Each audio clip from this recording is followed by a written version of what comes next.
Hi everyone. In my last video, we discussed about basic aspects of what is tax and who is going to levy tax and who has the power of authority to levy tax. And we discussed about regarding some components of income tax. So today we will going to discuss about how exactly the total income will going to be calculated and how exactly the tax payable will be computed. Income tax is levied on an assessee's total income. Now, what exactly mean by assessee? Assessee ಅಂತಂದ್ರೆ ಏನು? Assessee means he is just an individual person by whom any tax or any other sum of money payable under the Income Tax Act 1961. So ಒಬ್ಬ ವ್ಯಕ್ತಿ ಅವನ ಒಂದು ಆದಾಯದ ಮೇಲೆ ಅವನು ಏನು ಟ್ಯಾಕ್ಸ್ ನ ಕಟ್ತಾನೆ ಆ ವ್ಯಕ್ತಿಗೆ ನಾವೇನಂತ ಕರಿತೀವಿ ಅಸೆಸ್ಸಿ ಅಂತ ಕರಿತೀವಿ. Such total income has to be computed as per the provisions contained in Income tax act 1961. So ಅದನ್ನ ಏನ್ ಮಾಡ್ಬೇಕಾಗತ್ತೆ ನೀವು ಇನ್ಕಮ್ ಟ್ಯಾಕ್ಸ್ ಆಕ್ಟ್ 1961 ಪ್ರಕಾರ ನೀವು ಕ್ಯಾಲ್ಕುಲೇಟ್ ಮಾಡಬೇಕಾಗುತ್ತೆ ಏನ ಟೋಟಲ್ ಇನ್ಕಮ್ ಮತ್ತೆ ಟ್ಯಾಕ್ಸ್ ಅಮೌಂಟ್ ಎಷ್ಟು ಪೇ ಮಾಡಬೇಕು ಅಂತ ಅಥವಾ ಟ್ಯಾಕ್ಸ್ ಲಯಬಿಲಿಟಿ ಅಂತ ಕರಿತೀವಿ ನಾವು. So let us go step by step. ಒಂದು ಪ್ರೊಸೀಜರ್ ಇದೆ, ಒಂದು ಟೋಟಲ್ ಇನ್ಕಮ್ ನ ಕಂಪ್ಯೂಟೇಷನ್ ಮಾಡಬೇಕು ಒಬ್ಬ ಇಂಡಿವಿಜುವಲ್ ವ್ಯಕ್ತಿದು ಅಂತ ಅಂದ್ರೆ. ಸೊ ಯಾವ ರೀತಿ ಕಂಪ್ಯೂಟ್ ಮಾಡ್ತಾರೆ? So let's see the step number 1 which talks about determination of residential status. Now, the question here is what exactly the mean by residential status and why exactly they have kept as a step 1 to determine the residential status. Now, residential status ಅಂತ ಅಂದ್ರೆ ಅರ್ಥ ಒಬ್ಬ ವ್ಯಕ್ತಿ ಅಥವಾ ಒಬ್ಬ person ಅವನಿಗೆ ಆ ಒಂದು ಪರ್ಟಿಕ್ಯುಲರ್ ಫೈನಾನ್ಷಿಯಲ್ ಇಯರ್ ಅಲ್ಲಿ ಇಂಡಿಯಾದಲ್ಲಿ ಯಾವ ರೀತಿ ಅವನಿಗೆ ಟ್ಯಾಕ್ಸ್ ಲಯಬಿಲಿಟಿ ಚಾರ್ಜ್ ಆಗಬೇಕು ಅನ್ನೋದನ್ನ ಡಿಸೈಡ್ ಮಾಡೋದೇ ಈ ಒಂದು ರೆಸಿಡೆನ್ಷಿಯಲ್ ಸ್ಟೇಟಸ್ ಅನ್ನೋದ್ರ ಬಗ್ಗೆ ಹೇಳುತ್ತೆ. Means the tax liability of an individual in India it's purely depends upon his residential status. ಆ ಒಂದು ಪರ್ಟಿಕ್ಯುಲರ್ ಫೈನಾನ್ಷಿಯಲ್ ಇಯರ್ ಅಲ್ಲಿ ಅವನು ಇಂಡಿಯಾದಲ್ಲಿ ಇರ್ತಾನ, ಇದ್ರೆ ಹೆಂಗಿದಾನೆ, ಪ್ರೀವಿಯಸ್ ಇಯರ್ಸ್ ಅಲ್ಲಿ ಯಾವ ರೀತಿ ಇದ್ದಾನೆ, ಅದ್ರ ಬೇಸಿಸ್ ಮೇಲೆ ಏನ್ ಮಾಡ್ತಾರೆ ನಿಮ್ಗೆ ಅವನ ಟ್ಯಾಕ್ಸ್ ಲಯಬಿಲಿಟಿ ಎಷ್ಟು ಇರಬೇಕು ಅಂತ ಏನ್ ಮಾಡ್ತಾರೆ ಕ್ಯಾಲ್ಕುಲೇಟ್ ಮಾಡ್ತಾರೆ. That is what we called as residential status. Residential ಸ್ಟೇಟಸ್ಗೂ ಸಿಟಿಸನ್ಶಿಪ್ಗೂ ಭಾರಿ ವ್ಯತ್ಯಾಸ ಇದೆ. ಇಂಡಿಯನ್ ಸಿಟಿಸನ್ ಆಗ್ಬೇಕಾಗಿರೋ ಕಂಡೀಷನ್ಸ್ ಅದು ಬೇರೆ, ಅದು ಬೇರೆ. ರೆಸಿಡೆನ್ಷಿಯಲ್ ಸ್ಟೇಟಸ್ ನ ನಾವು ನೋಡೋದು ಬೇರೆ ತರ ಅರ್ಥ ಬರುತ್ತೆ. ಸೊ ಇಂಡಿವಿಜುವಲ್ ಸಿಟಿಸನ್ಶಿಪ್ ಮತ್ತೆ residential status of an individual ಎರಡು ಒಂದೆಲ್ಲ, ಎರಡು ಬೇರೆ ಬೇರೆ. ರೆಸಿಡೆನ್ಷಿಯಲ್ ಸ್ಟೇಟಸ್ ಇರೋದು it's only for a income tax purpose ಹೊರತು it is not for in ಜನರಲ್ಗೆ ಅಲ್ಲ. ನಾವು ರೆಸಿಡೆನ್ಷಿಯಲ್ ಸ್ಟೇಟಸ್ ಅನ್ನೋದು ಯಾಕೆ ಇರಬೇಕು? ಕೆಲವೊಂದ್ಸಲಿ ಏನಾಗುತ್ತೆ, ಒಬ್ಬ ವ್ಯಕ್ತಿ ಅರ್ನ್ ಮಾಡೋದು ತನ್ನ ಇನ್ಕಮ್ ಏನಿರುತ್ತೆ ಅದು ಕೆಲವೊಂದ್ಸಲಿ ವಿತ್ ಇನ್ ಇಂಡಿಯಾದಲ್ಲೇ ಅರ್ನ್ ಮಾಡ್ತಾನೆ, ಕೆಲವೊಂದ್ಸಲಿ ಔಟ್ಸೈಡ್ ಇಂಡಿಯಾದಲ್ಲಿ ಏನ್ ಮಾಡ್ಬೋದು ಅವನು ಅಮೌಂಟ್ ನ ಅರ್ನ್ ಮಾಡ್ಬೋದು.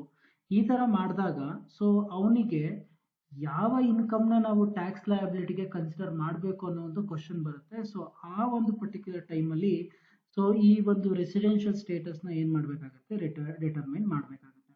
ನಾವು for the purpose of income tax in India, the income tax law has classified this taxable person as 3 category. ಒಂದು ರೆಸಿಡೆಂಟು, ಇನ್ನೊಂದು resident not ordinarily resident, and third one non resident. Now let us go one by one. What exactly mean by resident? Resident ಆಗಿರಬೇಕು ಅಂತ ಅಂದ್ರೆ ಏನ್ conditions ನ fulfil ಮಾಡಬೇಕು? A taxpayer would qualify as a resident of India if he satisfied one of the following 2 conditions. ಯಾವ್ದ್ಯಾವ್ದು? ಒಂದು, stay in India for a year is 182 days or more. ಅಂದ್ರೆ ಆ ಒಂದು ಪರ್ಟಿಕ್ಯುಲರ್ ಫೈನಾನ್ಷಿಯಲ್ ಅಲ್ಲಿ he has to stay for 182 days or stay in India for immediately 4 preceding years in 365 days or more and 60 days or more in the relevant financial year ಅಂತ. ಸ್ವಲ್ಪ little confusions create ಮಾಡುತ್ತೆ ಒಂದು residential status ನ determine ಮಾಡೋದು. ಒಬ್ಬ ವ್ಯಕ್ತಿ resident ಆಗಿರ್ಬೇಕು ಅಂತ ಅಂದ್ರೆ ಅವ್ರು ಹೇಳೋದು ಯಾವ್ದಾದ್ರು ಒಂದು ಈ 2 ಕಂಡೀಷನ್ ಅಲ್ಲಿ ಫಿಲ್ ಮಾಡಿರ್ಬೇಕು ಅಂತ. ಏನದು 2 ಕಂಡೀಷನ್ಸ್? ಒಂದ್ ಹೇಳ್ತಾರೆ ಏನು ಅಂತ ಅಂದ್ರೆ ಆ ವ್ಯಕ್ತಿ ಆ ಒಂದು ಪರ್ಟಿಕ್ಯುಲರ್ ಫೈನಾನ್ಷಿಯಲ್ ಇಯರ್ ಅಲ್ಲಿ 182 ದಿನ ಸ್ಟೇ ಆಗಿರ್ಬೇಕು. Financial in the sense like ಈಗ for example 2020 one financial year ಅಂತ ಅಂದರೆ ಲೈಕ್ ಇವಾಗ ನಾನು 1920 ಏನು ಮಾಡ್ತಾ ಇದ್ದೀನಿ, ಇನ್ಕಮ್ ಟ್ಯಾಕ್ಸ್ನ ಕ್ಯಾಲ್ಕುಲೇಟ್ ಮಾಡ್ತಾ ಇದ್ದೀನಿ. 1920 ಅವನು 182 ಡೇಸ್ ಇರಬೇಕು, ಅಥವಾ so stay in India for immediately 4 preceding years in 365 ಇರುತ್ತೆ. ಅಂದರೆ 365 ಅಥವಾ ಅದಕ್ಕಿಂತ ಹೆಚ್ಚು ದಿನ ಅವನೇನು ಮಾಡಬೇಕು, ಅದರ ಹಿಂದಿನ 4 ವರ್ಷಗಳಲ್ಲಿ ಅವನು ಇಂಡಿಯಾದಲ್ಲಿ ಸ್ಟೇ ಆಗಿರಬೇಕು. ಜೊತೆಗೆ ಆ ಪರ್ಟಿಕ್ಯುಲರ್ ಫೈನಾನ್ಷಿಯಲ್ ಇಯರಲ್ಲಿ ಅವನು ಏನು ಮಾಡಬೇಕು, 60 ದಿನ ಸ್ಟೇ ಆಗಿದ್ರೆ ಮಾತ್ರ ಏನು ಮಾಡಬೇಕಾಗುತ್ತೆ, ನಾವು ರೆಸಿಡೆಂಟ್ ಅಂತ ಕರಿಬೇಕಾಗುತ್ತೆ. ಇದು ಏನು, ಒಬ್ಬ ವ್ಯಕ್ತಿ ರೆಸಿಡೆಂಟ್ ಆಗಬೇಕು ಅಂತ ಅಂದರೆ ಅವನು ಫುಲ್ಫಿಲ್ ಮಾಡಬೇಕಾಗಿರುವಂತಹ ಕಂಡೀಷನ್. ನಾವು resident not ordinarily resident. If an individual or if a person qualifies as a resident, ಒಂದ್ಸಲ ಅವ್ನು ಕ್ವಾಲಿಫೈ ಆದಮೇಲೆ ಓಕೆ ಫೈನ್, ಅವನು 182 ದಿನ ಇದ್ದಾನೆ, okay done. Next step is to determine whether he is a resident ordinary resident or resident not ordinary resident ಅಂತ. ಅಂದರೆ ಅರ್ಥ ಏನು, ಆ ವ್ಯಕ್ತಿ ರೆಸಿಡೆಂಟ್ ಆರ್ಡಿನರಿಲಿ ರೆಸಿಡೆಂಟಾ ಅಥವಾ ರೆಸಿಡೆಂಟ್ ನಾಟ್ ಆರ್ಡಿನರಿ ರೆಸಿಡೆಂಟಾ ಅನ್ನೋದಕ್ಕೆ ಫರ್ದರ್ ಕಂಡೀಷನ್ ಹೇಳುತ್ತೆ. ಯಾವುದರಲ್ಲಿ, ನಿಮ್ಮ ಸೆಕ್ಷನ್ 6 ಆಫ್ 6 ಅಲ್ಲಿ ಏನದು ಅಂತ ಅಂದರೆ, if he will be a resident ordinary resident if he meets both the following conditions. ಯಾವುದಾದ್ರು ಒಂದು, has been a resident of India in at least 2 out of 10 years, ಅಂದರೆ ಪ್ರೀವಿಯಸ್ ಇಯರ್ನ ಹಿಂದಿನ 10 ವರ್ಷಗಳಲ್ಲಿ 2 ವರ್ಷ ಒಂದು ರೆಸಿಡೆಂಟ್ ಆಗಿರಬೇಕು ಅಂತಾನೆ.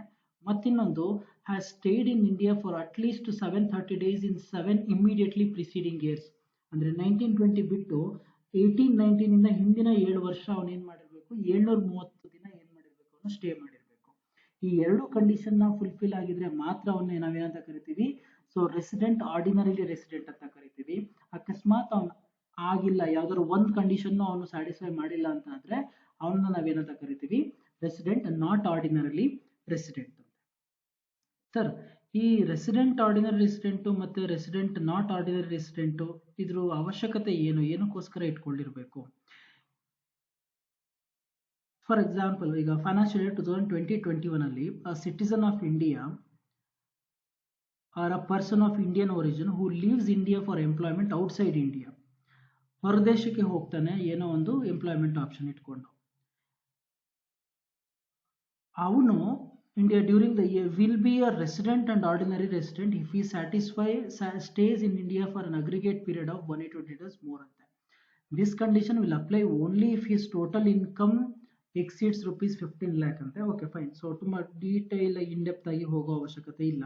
ಓಕೆ, ಜನರಲ್ ಆಗಿ ನಾವು ಅರ್ಥ ಮಾಡ್ಕೋಬೇಕಾಗಿರೋದು ಏನು ಅಂತ ಅಂದ್ರೆ, ಸೊ ಒಬ್ಬ ವ್ಯಕ್ತಿ ರೆಸಿಡೆಂಟ್ ಆಗಿದ್ಮೇಲೆ ಸೊ ಅವನ ಒಂದು ರೆಸಿಡೆನ್ಷಿಯಲ್ ಶಿಪ್ ನ ಮೆಷರ್ ಮಾಡಬೇಕು ಅಂತ ಅಂದ್ರೆ ನಿನಗೆ 3 ಆಪ್ಷನ್ ಇದೆ. ಒಂದು ರೆಸಿಡೆಂಟು, ಇನ್ನೊಂದು ರೆಸಿಡೆಂಟ್ ನಾಟ್ ಆರ್ಡಿನರಿ ರೆಸಿಡೆಂಟ್, ಮತ್ತು ಇನ್ನೊಂದು ನಾನ್ ರೆಸಿಡೆಂಟ್. ನಾವು ಸರ್ ಈ ಮೂರನ್ನು ಮಾಡೋ ಉದ್ದೇಶ ಏನು? ಒಂದು, so for example resident resident will be charge to tax in India on his global income and that is income earned in India as well as income earned outside India ಅಂತ. ಅಂದ್ರೆ ಅರ್ಥ ಏನು, ಇವತ್ತು ಒಬ್ಬ ವ್ಯಕ್ತಿ, ಇವಾಗ ನಾನು ರೆಸಿಡೆಂಟ್ ಆಗಿದ್ರೆ ನನಗೆ ಇಡೀ ಹೋಲ್ ವರ್ಲ್ಡ್ ಅಲ್ಲಿ ಎಲ್ಲೆಲ್ಲಿಂದ ಇನ್ಕಮ್ ಬರ್ತಾ ಇದೆ ಅದ್ರ ಮೇಲೆ ಏನ್ ಮಾಡ್ಬೇಕಾಗುತ್ತೆ, ನಾನು ಟ್ಯಾಕ್ಸ್ ನ ಕಟ್ಟಬೇಕಾಗುತ್ತೆ. ಅದೇ ಅಕಸ್ಮಾತ್ ನಾನೇನಾದ್ರೂ ನಾನ್ ರೆಸಿಡೆಂಟು ಅಥವಾ ರೆಸಿಡೆಂಟ್ ನಾಟ್ ಆರ್ಡಿನರಿ ರೆಸಿಡೆಂಟ್ ಆಗಿದ್ರೆ ನನ್ನ tax liability in India is only restricted to income they earn in that particular country, that is in India. They need not to pay any tax in India other than of the foreign income ಅಂತ. So ಅಲ್ಲಿಗೆ ಅರ್ಥ ಇಷ್ಟ ಏನು, resident non resident ಅಥವಾ resident not ordinary resident ಇವರಿಬ್ಬರಿಗೂ ಇರೋ ವ್ಯತ್ಯಾಸ. Resident ಏನಾದರೂ ಅವನು ಆಗಿದ್ರೆ ಅಂದ್ರೆ ಫಸ್ಟ್ 6 ಸಬ್ಸೆಕ್ಷನ್ 1 ಅಲ್ಲಿ ಕಂಡೀಷನ್ ಫುಲ್ಫಿಲ್ ಮಾಡಿದ್ರೆ ಅವನೇನ್ ಮಾಡ್ಬೇಕಾಗತ್ತೆ, ಆ ಒಂದು ಪರ್ಟಿಕ್ಯುಲರ್ ಫೈನಾನ್ಷಿಯಲ್ ಇಯರ್ ಅಲ್ಲಿ ಐದರ್ ಇನ್ ಇಂಡಿಯಾದಲ್ಲಿ ಅವ್ನು ಇನ್ಕಮ್ ಅರ್ನ್ ಮಾಡಿರ್ಲಿ ಅಥವಾ ಔಟ್ಸೈಡ್ ಕಂಟ್ರಿಲಿ ಇನ್ಕಮ್ ಅರ್ನ್ ಮಾಡಿರ್ಲಿ ಅದೆಲ್ಲಾನು ಏನ್ ಮಾಡ್ಬೇಕಂತ ಟ್ಯಾಕ್ಸ್ ಲಯಬಿಲಿಟಿಗೆ ತಗೊಳ್ಬೇಕು ಅಂತ ಹೇಳ್ತಾರೆ. ಅದೇ ಅವನೇನಾದ್ರೂ ನಾನ್ ರೆಸಿಡೆಂಟ್ ಆಗಿತ್ತು ಅಥವಾ ರೆಸಿಡೆಂಟ್ ನಾಟ್ ಆರ್ಡಿನರಿ ರೆಸಿಡೆಂಟ್ ಆಗಿದ್ರೆ ಅವನ tax liability calculation it is only restricted to the income which he earned in that particular country. ಇಂಡಿಯಾದಲ್ಲಿ ಅರ್ನ್ ಮಾಡಿರೋ ಆದಾಯಕ್ಕೆ ಮಾತ್ರ ಏನ್ ಮಾಡ್ಬೇಕಾಗತ್ತೆ, ಅವನು ಟ್ಯಾಕ್ಸ್ ನ ಕಟ್ಟಬೇಕಾಗುತ್ತೆ. So this is what the difference between the resident and then the non resident. ನಾವು ಸರ್ ಇದನ್ನ ಯಾಕೆ ಮಾಡಬೇಕು? ಸ್ಟೆಪ್ ನಂಬರ್ 1 ಅಲ್ಲಿ ಒಂದು ವ್ಯಕ್ತಿಯ ಟೋಟಲ್ ಇನ್ಕಮ್ ನ ಕ್ಯಾಲ್ಕುಲೇಟ್ ಮಾಡಿ ನಾನು ಟ್ಯಾಕ್ಸ್ ನ ಕ್ಯಾಲ್ಕುಲೇಟ್ ಮಾಡೋದಕ್ಕೆ ಫಸ್ಟ್ ಅಂಡ್ ಫಾರ್ಮೋಸ್ಟ್ ನನಗೆ ಅವನು ರೆಸಿಡೆಂಟ್ ಅಥವಾ ನಾನ್ ರೆಸಿಡೆಂಟ್ ಅಂತ ಕ್ಯಾಲ್ಕುಲೇಟ್ ಮಾಡಬೇಕು. ರೆಸಿಡೆಂಟ್ ಆಗಿದ್ದಾನಾ, ಓಕೆ, ಇಡೀ ಹೋಲ್ ಗ್ಲೋಬ್ ಇನ್ಕಮ್ ಏನೇನು ಅರ್ನ್ ಮಾಡಿದಾನ ಆ ವ್ಯಕ್ತಿ ಎಲ್ಲಾನು ತಗೊಳ್ಳಿ. ನಾನ್ ರೆಸಿಡೆಂಟ್ ಆಗಿದ್ದಾನ, ನಾನ್ ರೆಸಿಡೆಂಟ್ ಆಗಿದ್ರೆ ಅವ್ನು ಇಂಡಿಯಾದಲ್ಲಿ ಮಾತ್ರ ಅರ್ನ್ ಮಾಡಿರೋ ದುಡ್ಡನ್ನು ಮಾತ್ರ ತಗೊಂಡು ಏನ್ ಮಾಡಿ ಇನ್ಕಮ್ ಟ್ಯಾಕ್ಸ್ ನ ಕಟ್ಟೋದಕ್ಕೆ ಹೇಳಿ. ಸೊ ಇದನ್ನ ನೀವು ಕ್ಯಾಲ್ಕುಲೇಟ್ ಮಾಡ್ಬೇಕಂದ್ರೆ ಫಸ್ಟ್ ಏನ್ ಮಾಡಬೇಕು, you have to determine his residential status. Second step classification of income under different heads ಅಂತ. ಐ ಥಿಂಕ್ ನೀವೆಲ್ಲ ಆಲ್ರೆಡಿ ಡಿಗ್ರಿಲಿ ಓದಿರ್ತೀರಾ ಡಿಫ್ರೆಂಟ್ ಹೆಡ್ಸ್ ಯಾವ್ಯಾವುದು ಅಂತ. ಒಂದು ನಿಮ್ಮ ಇನ್ಕಮ್ ಫ್ರಮ್ ಸ್ಯಾಲರಿ ಇರ್ಬೋದು, ಇನ್ಕಮ್ ಫ್ರಮ್ ಹೌಸ್ ಪ್ರಾಪರ್ಟಿ ಇರ್ಬೋದು, income from profits and gains from business or profession ಇರ್ಬೋದು, ಇನ್ಕಮ್ ಫ್ರಮ್ ಕ್ಯಾಪಿಟಲ್ ಗೇನ್ ಇರ್ಬೋದು, income from other source. I think ಇದು ನಿಮ್ಮ 5 ಮೇಜರ್ ಹೆಡ್ಸ್ ಏನೋ ನಿಮ್ಮ ಒಂದು ಇನ್ಕಮ್ ಟ್ಯಾಕ್ಸ್ ಅಲ್ಲಿ ಬರುವಂತದ್ದು. ಯಾವುದೇ ಒಂದು ವ್ಯಕ್ತಿ ಅರ್ನ್ ಮಾಡ್ತಾ ಇದ್ದಾನೆ ಅಂತ ಅಂದ್ರೆ ಅವ್ನು ಎಷ್ಟೊಂದು ವೆರೈಟೀಸ್ ಮುಖಾಂತರ ಅರ್ನ್ ಮಾಡ್ಬೋದು. ಹಾಗಂತ ಎಲ್ಲಾ ಹೆಡ್ಸು ಇವನಿಗೆ ಅಪ್ಲಿಕಬಲ್ ಆಗುತ್ತೆ ಅಂತ ಇಲ್ಲ. ಸೇ ಫಾರ್ ಎಕ್ಸಾಂಪಲ್, ಇವತ್ತು ನಾನು ಒಂದು ಕಂಪ್ನಿಲಿ ಎಂಪ್ಲಾಯ್ ಆಗಿದ್ದೀನಿ, ನಾನು ಸ್ಯಾಲ್ರಿ ಅರ್ನ್ ಮಾಡ್ತಾ ಇದ್ದೀನಿ, ನಾವು ಇನ್ಕಮ್ ಫ್ರಮ್ ಸ್ಯಾಲ್ರಿ ಬರುತ್ತೆ. ಅದೇ ನಾನು ಸ್ಯಾಲ್ರಿ ಅರ್ನ್ ಮಾಡಿರೋದ್ರಲ್ಲಿ ನಾನು ಏನ್ ಮಾಡ್ತೀನಿ, ಎಲ್ಲೋ ಒಂದ್ ಕಡೆ ಮನೆ ಕಟ್ಬಿಟ್ಟು ಏನ್ ಮಾಡ್ತಾ ಇದ್ದೀನಿ, ನಾನು ರೆಂಟ್ ತಗೊಳ್ತಾ ಇದ್ದೀನಿ, ನನಗೆ ಇನ್ಕಮ್ ಫ್ರಮ್ ಹೌಸ್ ಪ್ರಾಪರ್ಟಿ ಬರುತ್ತೆ. ನನಗೆ ಬಂದಿರೋ ಆದಾಯದಲ್ಲಿ ಯಾವುದೋ ಒಂದು ಸಣ್ಣ ಬಿಸ್ನೆಸ್ ಸ್ಟಾರ್ಟ್ ಮಾಡಿದೀನಿ, ನಾವು ಅಲ್ಲಿ profits and gain from business or profession ಅಂತ ಬರುತ್ತೆ. ನೋ ಅಂದ್ರೆ ಅರ್ಥ ಏನು, ಒಬ್ಬ ವ್ಯಕ್ತಿ ಈ 5 ಹೆಡ್ ಅಲ್ಲಿ ಯಾವ್ದ್ರಲ್ಲಿ ಬೇಕಾದ್ರೂ ಅವ್ನು ಏನ್ ಮಾಡ್ಬೋದು, ಇನ್ವಾಲ್ವ್ ಆಗಿರ್ಬೋದು. ಸೊ ಅದರಿಂದ ಏನ್ ಮಾಡ್ಬೇಕಾಗುತ್ತೆ, you need to classify the income from different sources.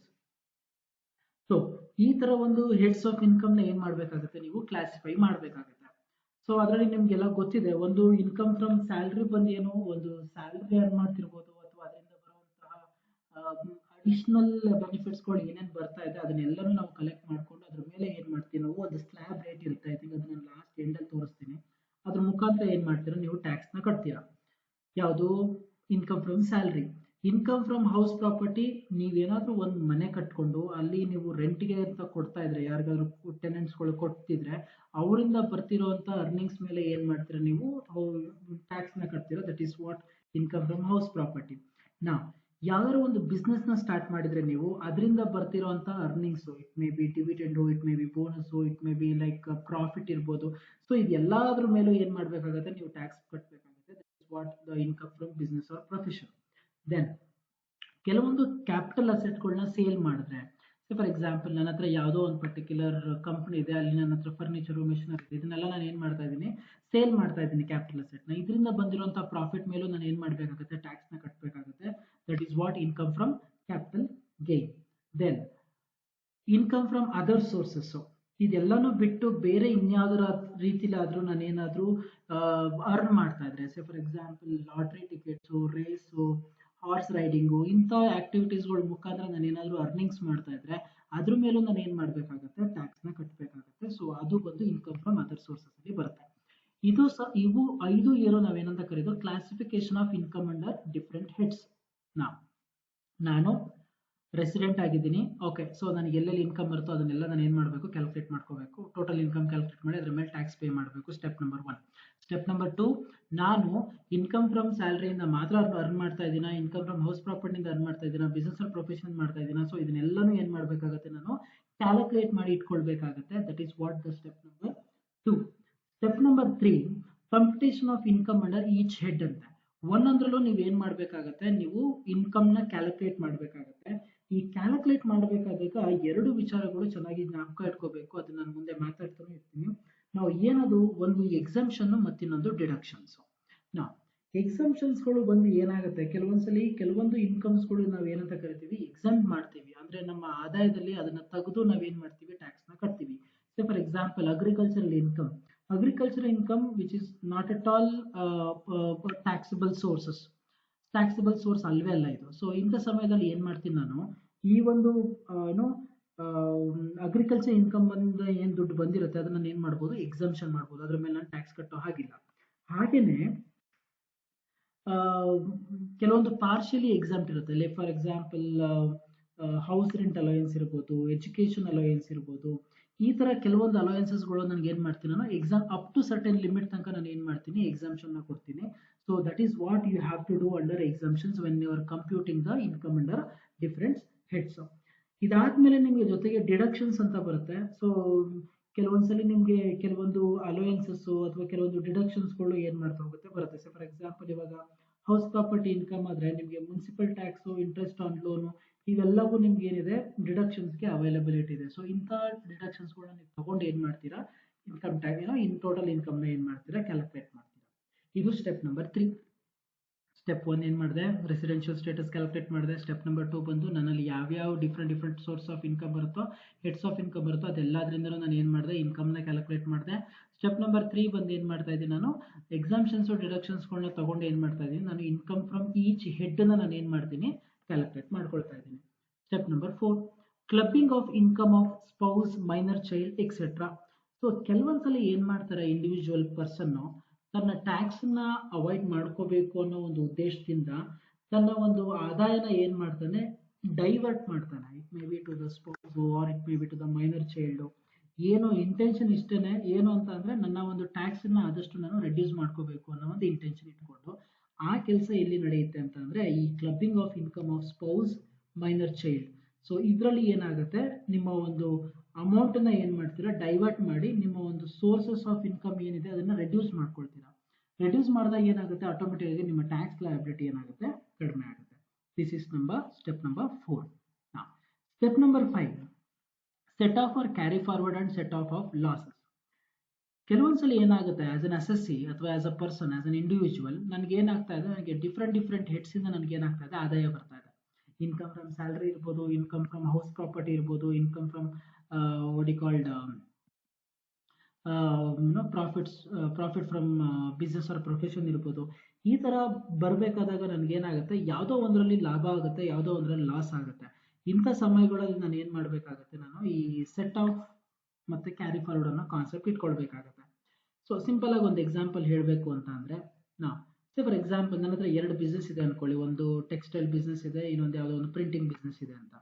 ನನಗೆ ಟೆಕ್ಸ್ಟೈಲ್ ಬಿಸ್ನೆಸ್ ಅಲ್ಲಿ ಪ್ರಾಫಿಟ್ ಬರ್ತಾ ಇದೆ, ಬಟ್ ಪ್ರಿಂಟಿಂಗ್ ಬಿಸ್ನೆಸ್ ಅಲ್ಲಿ ನನಗೆ ಲಾಸ್ ಆಗ್ತಾ ಇದೆ. ಈಗ ನಾನು ಏನ್ ಮಾಡ್ತೀನಿ ಅಂದ್ರೆ, that particular loss of what is that printing business can be set off against a profit of textile business. ಅಂದ್ರೆ ಅರ್ಥ ಏನು, ಸೊ ನನಗೆ ಟೆಕ್ಸ್ಟೈಲ್ ಇಂದ ಏನ್ ಲಾಭ ಬಂದಿದೆ ಅದನ್ನ ತಗೊಂಡು ಲಾಸ್ ಏನಾಗಿದೆ ಅದ್ರ ಜೊತೆಗೆ ನಾನು ಏನ್ ಮಾಡ್ತೀನಿ, ಮ್ಯಾಚ್ ಮಾಡ್ಕೊಳ್ತಾ ಇದ್ದೀನಿ. That is what we called as set off or carry forward of losses ಅಂತ. ಕ್ಯಾರಿ ಫಾರ್ವರ್ಡ್ ಬಂದು ಏನು, ಅಕಸ್ಮಾತ್ ಏನಾದರೂ ನನಗೆ ಯಾವುದೋ ಒಂದು ಪರ್ಟಿಕ್ಯುಲರ್ ಹೆಡ್ ಆಫ್ ಇನ್ಕಮ್ ಇಂದ ಲಾಸ್ ಆಗಿದೆ ಅಂತ ಅಂದ್ರೆ, ಸೊ ನಾನೇನ್ ಮಾಡೋಕ್ಕಾಗಲ್ಲ, ಕೆಲವೊಂದ್ಸಲಿ ಬೇರೆ ಒಂದು ಇನ್ಕಮ್ ಜೊತೆಗೆ ನಾನು ಸೆಟ್ ಆಫ್ ಮಾಡೋದಕ್ಕಾಗಲ್ಲ. Except for example, business loss is not allowed to be set off against salary income ನಮ್ಮ ಸ್ಯಾಲರಿ ಜೊತೆ ನೀವು ಸೆಟ್ ಆಫ್ ಮಾಡೋದಕ್ಕಾಗಲ್ಲ. ಇಂಥ ಟೈಮಲ್ಲಿ ಏನ್ ಮಾಡ್ತೀರಾ ಅಂತ ಅಂದ್ರೆ, so losses which cannot be set off in the current year, they can be carry forward to the next year. So ಅದನ್ನ ನೀವು ನೆಕ್ಸ್ಟ್ ಇಯರ್ಗೆ ಸಬ್ಸಿಕ್ವೆಂಟ್ ಇಯರ್ಸ್ಗಳಿಗೆ ಏನ್ ಮಾಡ್ಬೋದು, ಕ್ಯಾರಿ ಫಾರ್ವರ್ಡ್ ಮಾಡ್ಕೋಬಹುದು. ಈ ಕೆಲಸ ಏನ್ ಮಾಡ್ತೀರಾ ನೀವು, ಈ ಆಫ್ಟರ್ ಕ್ಲಬ್ಬಿಂಗ್ ಆಫ್ ಇನ್ಕಮ್ ಆದ್ಮೇಲೆ set of and carry forward activity ಮಾಡ್ತೀರಾ. ಎಲ್ಲ ಆಯ್ತು, ನಾನು ರೆಸಿಡೆಂಟು, ನನಗೆ 3 ಹೆಡ್ಸ್ ಆಫ್ ಇನ್ಕಮ್ ಬಂದಿದೆ, salary, business or profession, other source ಇಂದ ಇನ್ಕಮ್ ಬರ್ತಾ ಇದೆ. ಅದಾದ್ಮೇಲೆ ಏನ್ ಮಾಡಿದ್ದೀನಿ, ನಾನು ಎಕ್ಸಾಮ್ಷನ್ಸ್ ಎಲ್ಲ ತಗೊಂಡು ಏನ್ ಮಾಡಿದ್ದೀನಿ, ಇನ್ಕಮ್ ನ ಕಂಪ್ಯೂಟ್ ಮಾಡಿದ್ದೀನಿ. ಅದಾದ್ಮೇಲೆ ನಾನು ನನ್ನ ಸ್ಪೌಸ್ಗೆ, ಮೈನರ್ ಚಿಲ್ಡ್ರನ್ಗೆ ಏನ್ ಮಾಡಿದ್ದೀನಿ, ಅದನ್ನ ಡೈವರ್ಟ್ ಮಾಡಿದ್ದೀನಿ ಟು ರೆಡ್ಯೂಸ್ ಮೈ ಟ್ಯಾಕ್ಸ್. ಅದಾದ್ಮೇಲೆ ಯಾವುದೋ ಒಂದರಿಂದ ಲಾಸ್ ಬಂದಿದೆ, ಯಾವುದೋ ಒಂದರಿಂದ ಇನ್ಕಮ್ ಪ್ರಾಫಿಟ್ ಬಂದಿದೆ, ನಾನು ಏನ್ ಮಾಡ್ತೀನಿ, ಇಲ್ಲಿ ಸೆಟ್ ಆಫ್ ಮಾಡ್ಕೊಳ್ತಾ ಇದ್ದೀನಿ.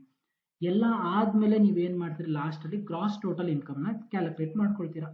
ನಾವು ಗ್ರಾಸ್ ಟೋಟಲ್ ಇನ್ಕಮ್ ಏನು, after allowing all the deduction, allowances and other adjustments ಎಲ್ಲ ಮಾಡಿ ಆದ್ಮೇಲೆ ನಿಮ್ಗೆ ಏನು ಅಗ್ರಿಗೇಟ್ ಅಮೌಂಟ್ ಸಿಗುತ್ತಲ್ವಾ, that is what we called as a gross total income. That will be your final figure. ನಾವು ಇದಾದ್ಮೇಲೆ ನೆಕ್ಸ್ಟ್ ಏನ್ ಮಾಡ್ತೀರಾ, ಡಿಡಕ್ಷನ್ ಫ್ರಮ್ ಗ್ರಾಸ್ ಟೋಟಲ್ ಇನ್ಕಮ್ಗೆ ಹೋಗ್ತೀರಾ. That is most important. ಇದನ್ನ ನಾನು ನಿಮ್ಗೆ ಸೆಕೆಂಡ್ ಮಾಡ್ಯೂಲ್ ಅಲ್ಲಿ ಡಿಸ್ಕಸ್ ಮಾಡುವಂಥದ್ದು. ಅದು ಕೆಲವೊಂದು ಡಿಡಕ್ಷನ್ಸ್ಗಳು ಮಾತ್ರ ಏನ್ ಮಾಡ್ತೀವಿ, ಡಿಸ್ಕಸ್ ಮಾಡ್ತೀವಿ. ಐ ಥಿಂಕ್ ಇದನ್ನ ನೀವು ಆಲ್ರೆಡಿ ಓದಿರ್ತೀರಾನು ಅಂತ ಅನ್ಕೊಂಡಿದೀನಿ. Deduction from gross total income ಬಂದು ಏನು ಅಂತ ಅಂದ್ರೆ, ನಿಮ್ಗೆ what you called section 80C ಇಂದ 80U ತನಕನೂ ನಿಮ್ಗೆ ಸಪ್ರೇಟ್ ಡಿಡಕ್ಷನ್ಸ್ಗಳಿದಾವೆ. ಆ ಡಿಡಕ್ಷನ್ಸ್ಗಳು it may be like life insurance premium ಇರ್ಬೋದು, ಕಾಂಟ್ರಿಬ್ಯೂಷನ್ ಟು ಪ್ರಾವಿಡೆಂಟ್ ಫಂಡ್ ಇರ್ಬೋದು, ಕಾಂಟ್ರಿಬ್ಯೂಷನ್ ಟು ಪೆನ್ಷನ್ ಫಂಡ್ ಇರ್ಬೋದು, ಮೆಡಿಕಲ್ ಇನ್ಶೂರೆನ್ಸ್ ಪ್ರೀಮಿಯಂ ಇರ್ಬೋದು, payment of interest on loan ಇರ್ಬೋದು, payment of interest on loan taken on residential house ಇರ್ಬೋದು, ಕೆಲವೊಂದ್ಸಲಿ donation to certain charitable trust ಇರ್ಬೋದು. ಈ ತರ ಎಲ್ಲಾ ಒಂದು ಡಿಡಕ್ಷನ್ಸ್ಗಳನ್ನ ನೀವೇನ್ ಮಾಡ್ಬೋದು, ತಗೊಳ್ಳೋ ಅಂತ ಎಲಿಜಿಬಿಲಿಟಿ ನಿಮ್ಗೆ ಇರುತ್ತೆ. ನಾವು ಈ ಡಿಡಕ್ಷನ್ಸ್ಗಳಿಗೆ ಅದಕ್ಕೆ ಆದಂಥ ಒಂದು ಸರ್ಟೆನ್ ರೂಲ್ಸ್ ಅಂಡ್ ರೆಗ್ಯುಲೇಷನ್ಸ್ ಇದೆ, ಕೆಲವೊಂದು ಲಿಮಿಟೇಷನ್ಸ್ ಇದೆ, ಇಷ್ಟು ಮಾತ್ರ ತೋರಿಸ್ಬೇಕು ಅಂತ ಇರುತ್ತೆ. ಅದನ್ನೆಲ್ಲ ತಗೊಂಡು ಏನು ಮಾಡ್ತೀರಾ ನೀವು, ನಿಮ್ಮ ಡಿಡಕ್ಷನ್ಸ್ ಫ್ರಮ್ ಗ್ರಾಸ್ ಟೋಟಲ್ ಅನ್ನ ಕ್ಯಾಲ್ಕುಲೇಟ್ ಮಾಡಿಕೊಂಡು ಗ್ರಾಸ್ ಟೋಟಲ್ ಇಂದ ಡಿಡಕ್ಷನ್ಸ್ ನ ಲೆಸ್ ಮಾಡಿ ನೀವೇನ್ ಮಾಡ್ತೀರಾ, ಟೋಟಲ್ ಇನ್ಕಮ್ ನ ಕ್ಯಾಲ್ಕುಲೇಟ್ ಮಾಡ್ತೀರಾ.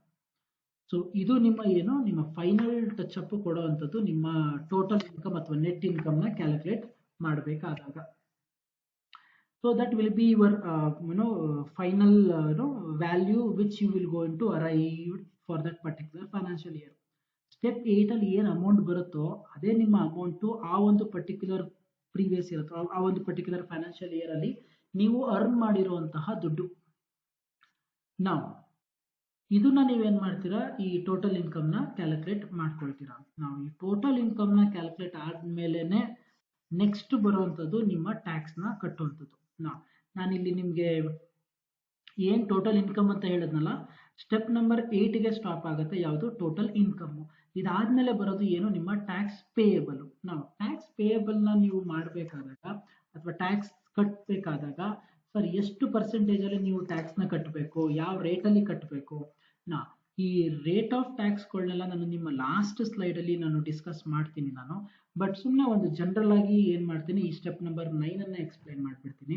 ನಾವು ಒಂದೊಂದು ಕ್ಲಾಸಸ್ ಆಫ್ ಅಸೆಸೀಸ್ಗೆ ಆ ಒಂದು ಪರ್ಟಿಕ್ಯುಲರ್ ಫೈನಾನ್ಷಿಯಲ್ ಇಯರ್ ಅಥವಾ ಅಸೆಸ್ಮೆಂಟ್ ಇಯರ್ಗೆ ಸಂಬಂಧಪಟ್ಟಂಗೆ ಸೊ ಡಿಫ್ರೆಂಟ್ ರೇಟ್ಸ್ಗಳು ಅನ್ನೋದನ್ನ ಅಲಾಟ್ ಮಾಡಿರ್ತಾರೆ.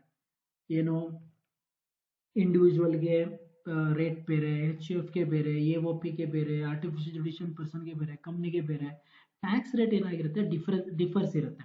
ಸೊ ಈ ತರ ಇದ್ದಾಗ ಏನ್ ಮಾಡ್ಬೇಕಾಗತ್ತೆ, ನೀವು ನಿಮ್ಮ ಒಂದು ಟ್ಯಾಕ್ಸ್ ರೇಟ್ ಅನ್ನ ಯಾವ ಒಂದು ಪರ್ಟಿಕ್ಯುಲರ್ ಅಸೆಸಿ, ಅವನು ಇಂಡಿವಿಜುವಲ್ ಅಸೆಸಿನ ಅಥವಾ ಅವನೊಬ್ಬ ಕಂಪನಿನ, ಫರ್ಮ್, ಇದು ನೋಡ್ಕೊಂಡು ಏನ್ ಮಾಡ್ಬೇಕಾಗತ್ತೆ, ಅದಕ್ಕೆ ಸಂಬಂಧಪಟ್ಟಂತಹ ರೇಟ್ಸ್ಗಳನ್ನ ಇಟ್ಕೊಂಡು ಏನ್ ಮಾಡಬೇಕು, ನೀವು ಕ್ಯಾಲ್ಕುಲೇಟ್ ಮಾಡಬೇಕಾಗುತ್ತೆ. So that is what application of the rates of the tax on the total income ಅಂತೆ. ಸೊ ಸಿಂಪಲ್ ಆಗಿ ಹೇಳಬೇಕು ಅಂತ ಅಂದ್ರೆ, ಸೇ for example I mean individual ಅಥವಾ HUF ನಾನು, ಸೊ ನನಗೆ ಎಕ್ಸಾಮ್ಷನ್ ಲಿಮಿಟ್ ಬಂದು 2,50,000 ಇದೆ. ಅಂದ್ರೆ ಅರ್ಥ ಏನು, ಆ ಒಂದು ಪರ್ಟಿಕ್ಯುಲರ್ ಫೈನಾನ್ಷಿಯಲ್ ಇಯರ್ ಅಲ್ಲಿ ಸೇ ಫಾರ್ ಎಕ್ಸಾಂಪಲ್ 1920 ನಾನು 2,50,000ಕ್ಕಿಂತ ಕಡಿಮೆ ನಾನು ಏನಾದರೂ ಅರ್ನ್ ಮಾಡಿದ್ರೆ then I don't need to pay the tax to the government. ನಾನು ಟ್ಯಾಕ್ಸ್ನ ಕಟ್ಟುವಂಥ ಅವಶ್ಯಕತೆ ಇಲ್ಲ. 2,50,000 ಮೇಲೆ ನಾನು ಆದಾಯ ಮಾಡಿ 5 ಲಕ್ಷದ ಒಳಗಡೆ ತನಕ ನಾನು ಏನಾದರೂ ಮಾಡಿದ್ರೆ ಸೊ ಆ ಏನು ಡಿಫ್ರೆನ್ಸ್ ಇರುತ್ತೋ ಅದ್ರ ಮೇಲೆ ಏನು ಮಾಡ್ತೀನಿ ನಾನು, 5% ಏನು ಮಾಡ್ತೀನಿ ನಾನು, ಸೊ ಡಿಡಕ್ಷನ್ ಕೊಡ್ತೀನಿ. Even I have rebate for that particular tax amount. 5 ಲಕ್ಷಕ್ಕಿಂತ 10 ಲಕ್ಷ ಬಿಟ್ವೀನ್ ಅಲ್ಲಿ ನೀನೇನಾದ್ರೂ ಆದಾಯ ಮಾಡ್ತಾ ಇದ್ರೆ 20% ಕಟ್ತೀಯಾ. 10 ಲಕ್ಷಕ್ಕಿಂತ ಜಾಸ್ತಿ ನೀನೇನಾದ್ರೂ ಇನ್ಕಮ್ ರೈಸ್ ಆಗ್ತಾ ಇದ್ರೆ ನೀನೇನ್ ಮಾಡ್ತೀಯ, 30% ಆಫ್ ಇನ್ಕಮ್ ಟ್ಯಾಕ್ಸ್ ನ ಕಟ್ತಾ ಹೋಗ್ತೀಯ. ಇದು ಒಂದು ನಾನು ಇಂಡಿವಿಜುವಲ್ಗೆ ಹೇಳಿದ್ದು ಅಥವಾ HUFಗೆ ಹೇಳಿದ್ದು. ಈ ತರ ಏನಾಗುತ್ತೆ, ನಿಮಗೆ ಕಂಪ್ನಿಗೆ ಬೇರೆ ಟ್ಯಾಕ್ಸ್ ರೇಟ್, ಫಾರ್ಮ್ಗೆ ಬೇರೆ ಟ್ಯಾಕ್ಸ್ ರೇಟ್ ಬರ್ತಾ ಹೋಗುತ್ತೆ. ಇದು ಏನು, ನಿಮ್ಮ application of the rates of tax on total income. ಇದನ್ನ ನೀವೇನ್ ಮಾಡಬೇಕು, ಕಂಡುಹಿಡ್ಕೊಳ್ಬೇಕು. ಓಕೆ, ನೀನ್ ಇಂಡಿವಿಜುವಲ್, ನಿನಗೆ ಇಂಥ ಒಂದು ಟ್ಯಾಕ್ಸ್ ರೇಟ್ ಅಪ್ಲಿಕಬಲ್ ಆಗುತ್ತೆ, depends upon the total income. ನಾವು ಇದಾದ್ಮೇಲೆ ಏನ್ ಮಾಡ್ತೀರಾ, ನೀವು ಸರ್ಚಾರ್ಜ್ ಅನ್ನ ಕ್ಯಾಲ್ಕುಲೇಟ್ ಮಾಡ್ತೀರಾ. That is what step number 10 ಅಥವಾ ರಿಬೇಟ್ ಅಂಡರ್ ಸೆಕ್ಷನ್ 27A. ನಿನ್ನ ಆದಾಯ 5 ಲಕ್ಷಕ್ಕಿಂತ ಒಳಗಡೆ ಇದ್ರೆ ನಿನಗೆ 12,500 ರೂಪೀಸ್ ಏನಾಗುತ್ತೆ, ನಿಮಗೆ ರಿಬೇಟ್ ಸಿಗುತ್ತೆ. ಸೊ ಆ 12,500 ಏನ್ ಮಾಡ್ತೀರಾ, ರಿಬೇಟ್ ಅಂಡರ್ ಸೆಕ್ಷನ್ 87A ಏನ್ ಮಾಡ್ತೀರಾ, ತೋರಿಸ್ಕೊಳ್ತಾ ಹೋಗ್ತೀರಾ. ಸರ್ ಸರ್ಚಾರ್ಜ್ ಅಂದ್ರೆ ಏನು, if my total income, that is step 8, if my total income cross 50 lakhs or more, ನನ್ನ ಒಂದು ಇನ್ಕಮ್ ಬಂದು 50 ಲಕ್ಷಕ್ಕಿಂತ ಜಾಸ್ತಿ 1 ಕೋಟಿಗಿಂತ ಕಡಿಮೆ ಏನಾದರೂ ಇದ್ರೆ ನಾನು ಏನ್ ಮಾಡ್ತೀನಿ, ಏನ್ ಇನ್ಕಮ್ ಟ್ಯಾಕ್ಸ್ ನಾನು ಕಟ್ತಾ ಇದ್ದೀನಿ ಅದ್ರ ಮೇಲೆ 10% ಏನ್ ಮಾಡ್ತೀನಿ ನಾನು, ಸರ್ಚಾರ್ಜ್ ಅಂತ ಕಟ್ಟಬೇಕು. ಅಂದ್ರೆ ಅರ್ಥ ಆಯ್ತು, ಸಿಂಪಲ್ ಆಗಿ ಹೇಳ್ತೀನಿ ಕೇಳಿ. Total income say for example ಒಂದು 5 ಲಕ್ಷ ಇದೆ, ಒಂದು 10 ಲಕ್ಷ ಇದೆ ಅಂತ ಅನ್ಕೊಳ್ಳಿ. ನಾವು 10 ಲಕ್ಷ ಇದ್ರೆ ಏನ್ ಮಾಡ್ತೀನಿ ನಾನು, 20% ಟ್ಯಾಕ್ಸ್ ಕಟ್ತೀನಿ. ಸುಮ್ಮನೆ ಒಂದು ಅಸಂಪ್ಷನ್ ಇಟ್ಕೊಂಡು ಏನ್ ಮಾಡ್ತೀನಿ, ಸೊ 10 ಲಕ್ಷಕ್ಕೆ 20% ಅಂತ ಅಂದ್ರೆ ಏನೋ ಒಂದು 20,000 ಕಟ್ತಾ ಇದ್ದೀನಿ ಅಂತ ಅನ್ಕೊ, ಸೊ 2 ಲಕ್ಷ ಕಟ್ತಾ ಇದ್ದೀನಿ ಅಂತ ಅನ್ಕೊಳ್ಳಿ. ಜಸ್ಟ್ ಫಾರ್ ಎಕ್ಸಾಂಪಲ್ ಅಂತ 2 ಲಕ್ಷ 10 ಲಕ್ಷದ ಮೇಲೆ ನಾನು ಏನ್ ಮಾಡ್ತೀನಿ, ಇನ್ಕಮ್ ಟ್ಯಾಕ್ಸ್ ನ ಕಟ್ತಾ ಇದ್ದೀನಿ, 2 ಲಕ್ಷ ಕಟ್ತಾ ಇದ್ದೀನಿ, ಫೈನ್, ಮುಗೀತು. ಇದಕ್ಕೆ ಸರ್ಚಾರ್ಜ್ ಬರುತ್ತಾ, ಬರಲ್ಲ. ಯಾಕೆ, ಬಿಕಾಸ್ ಸರ್ಚಾರ್ಜ್ ಹೇಳುತ್ತೆ ಏನು ಅಂತಂದ್ರೆ 50 ಲಕ್ಷಕ್ಕಿಂತ ಜಾಸ್ತಿ ಇದ್ರೆ ಆದಾಯ ನೀನ್ ಏನ್ ಮಾಡ್ಬೇಕು, ಸರ್ಚಾರ್ಜ್ ನ ಕಟ್ಟಬೇಕು ಅಂತ. ನಾವು my total income crosses 50 lakhs, say for example 60 ಲಕ್ಷ ಆಗೋಯ್ತು ಅಂತ ಅನ್ಕೊಳ್ಳಿ ನನ್ನ ಟೋಟಲ್ ಇನ್ಕಮ್. 60 ಲಕ್ಷದ ಮೇಲೆ ಏನ್ ಮಾಡ್ತೀನಿ ನಾನು, ಎಷ್ಟೋ ಒಂದು 30% ಏನೋ ಟ್ಯಾಕ್ಸ್ ರೇಟ್ ಇದೆ, ನಾನು ಏನು ಮಾಡ್ತೀನಿ, ಒಂದು 18 ಲಕ್ಷ ನಾನು ಟ್ಯಾಕ್ಸ್ ಕಟ್ತಾ ಇದ್ದೀನಿ. ಈ 18 ಲಕ್ಷದ ಮೇಲೆ ಮತ್ತೆ ಎಕ್ಸ್ಟ್ರಾ 10% ನೀವೇನು ಮಾಡಬೇಕಾಗುತ್ತೆ, ಟ್ಯಾಕ್ಸ್ನ ಕಟ್ಟಬೇಕಾಗುತ್ತೆ. That is what we called us surcharge. So ಅಲ್ಲಿಗೆ ಅರ್ಥ ಏನು, ನಿಮ್ಮ ಇನ್ಕಮ್ಮು 60 ಲಕ್ಷ ಇದ್ರೆ ಅದ್ರ ಮೇಲೆ ಏನು ಮಾಡ್ತೀರಾ, 30% ಟ್ಯಾಕ್ಸ್ ಕಟ್ತೀರಾ, 18 ಲಕ್ಷ ಆಗುತ್ತೆ. ಆ 18 ಲಕ್ಷದ ಮೇಲೆ ಮತ್ತೆ 10% ಏನು ಮಾಡ್ತೀರಾ, ಟ್ಯಾಕ್ಸ್ ಕಟ್ತೀರಾ. So totally 18 lakhs plus 1,80,000. So totally ನೀವು ಕಟ್ಟುವಂಥ ಟ್ಯಾಕ್ಸ್ ಎಷ್ಟಾಗ್ತದೆ ಅವಾಗ 19,80,000 ಆಗುತ್ತೆ. ಇದು ಯಾರಿಗೆ, only the income crosses 50 lakhs ಇದ್ದಾಗ ಮಾತ್ರ. 50 ಲಕ್ಷದಿಂದ 1 ಲಕ್ಷ ಆದರೆ 10%, 1 ಕೋಟಿ, ಸಾರಿ 50 ಲಕ್ಷದಿಂದ 1 ಕೋಟಿ ಆದರೆ 10%, 1 ಕೋಟಿಯಿಂದ 2 ಕೋಟಿ ಆದರೆ 15%, 2 ಕೋಟಿಯಿಂದ 5 ಕೋಟಿ ಆದರೆ 25%, more than 5 crore it is 37% of income tax. ಈ ರೀತಿ ಏನು ಮಾಡ್ತೀರಾ, ನೀವು ಸರ್ಚಾರ್ಜ್ನ ಕಟ್ತಾ ಹೋಗ್ತೀರಾ. ಸರ್ ಇಷ್ಟೇನೋ ಟ್ಯಾಕ್ಸ್ ಕಟ್ಟೋದು ಇಲ್ಲ, ಇದ್ರ ಜೊತೆಗೆ ಇನ್ನೂ ಒಂದಿದೆ, ಏನದು ಅಂದರೆ health and education cess on income tax ಅಂತ. ಈ ಸರ್ಚಾರ್ಜ್ ಅಪ್ಲಿಕಬಲ್ ಇದ್ರೆ ಸರ್ಚಾರ್ಜ್ ಕಟ್ತೀರಾ, ಅದಿಲ್ಲ ಅಂತ ಅಂದ್ರೆ ನೀವು ಕಂಪಲ್ಸರಿ ಏನ್ ಮಾಡಬೇಕು, ಎಜುಕೇಶನ್ ಸೆಸ್ ಅಂತ ಏನ್ ಮಾಡಬೇಕಾಗುತ್ತೆ, ನೀವು ಕಟ್ಟಬೇಕಾಗುತ್ತೆ. ಅದು ಎಷ್ಟು ಪರ್ಸೆಂಟ್ ಇದೆ, 4% on income tax, not on the total income. It is on the income tax that you will gone to pay. 18 lakh ಕಟ್ತಾ ಇದೆಯಾ, ಅದ್ರ ಮೇಲೆ 4% ಕಟ್ಟು. That is what we called as health and education cess. ಇಷ್ಟು ಏನ್ ಮಾಡ್ತೀರಾ, ನೀವು ಟ್ಯಾಕ್ಸ್ ಕಟ್ತೀರಾ. ಒಂದು ನಾರ್ಮಲ್ ಟ್ಯಾಕ್ಸ್ ರೇಟ್ ಪ್ರಕಾರ ಇನ್ಕಮ್ ಟ್ಯಾಕ್ಸು ಪ್ಲಸ್ ಸರ್ಚಾರ್ಜ್, ಏನದು 50 ಲಕ್ಷಕ್ಕಿಂತ ಮೇಲಿದ್ರೆ ನೀವು ಸರ್ಚಾರ್ಜ್ನ ಕಟ್ತೀರಾ. ಅದ್ರ ಮೇಲೆ ಎಜುಕೇಶನ್ ಸೆಸ್ ಕಟ್ತೀರಾ. ಎಷ್ಟು ಎಜುಕೇಶನ್ ಸೆಸ್ಸು ಅದು ಕಟ್ತೀರಾ, ಅದೆಷ್ಟು 4% ಏನೋ ಕಟ್ತೀರಾ. ಸೊ ಎಲ್ಲ ಕಟ್ಟಾದ್ರೆ ಆ ಟೋಟಲ್ ಏನು ಬರುತ್ತಲ್ಲ, that is what we call as a tax liability ಅಂತ ಕರಿತೀವಿ. ಬಟ್ ಈ ಸಮಯದಲ್ಲಿ ಏನಾಗುತ್ತೆ, ಒಂದು ಅಡ್ವಾನ್ಸ್ ಟ್ಯಾಕ್ಸ್ ಅಥವಾ TDS ಅಂತ ನಾವು ಕರಿತೀವಿ.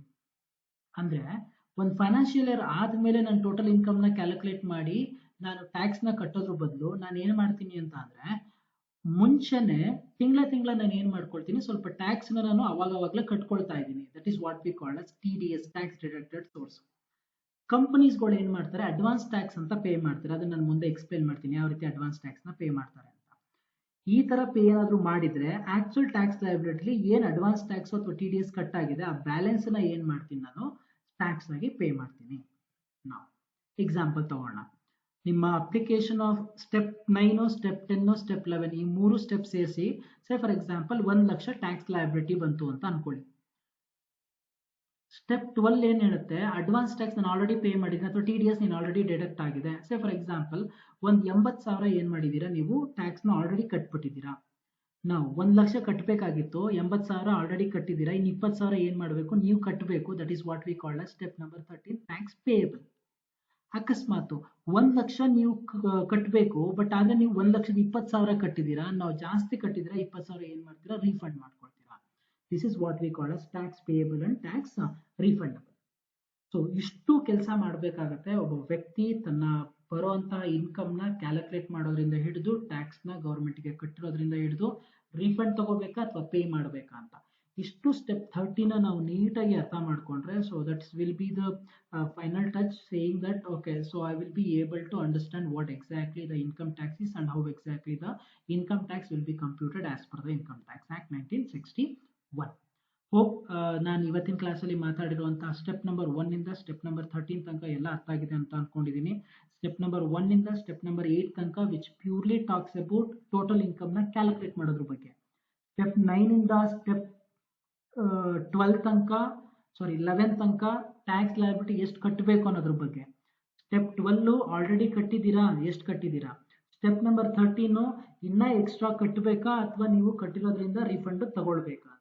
ಇಷ್ಟು ಸ್ಟೆಪ್ಸ್ಗಳನ್ನ ಏನ್ ಮಾಡಬೇಕಾಗುತ್ತೆ ಒಬ್ಬ ವ್ಯಕ್ತಿ, like assessee or a person or like what ever the 7 different persons name which I mention in the last class, ಅಷ್ಟು ಜನನು ಏನ್ ಮಾಡಬೇಕಾಗುತ್ತೆ, ಈ ಒಂದು ಸ್ಟೆಪ್ಸ್ನ ಫಾಲೋ ಮಾಡಿ ಏನ್ ಮಾಡಬೇಕು, so they need to pay the tax to the government. Thank you.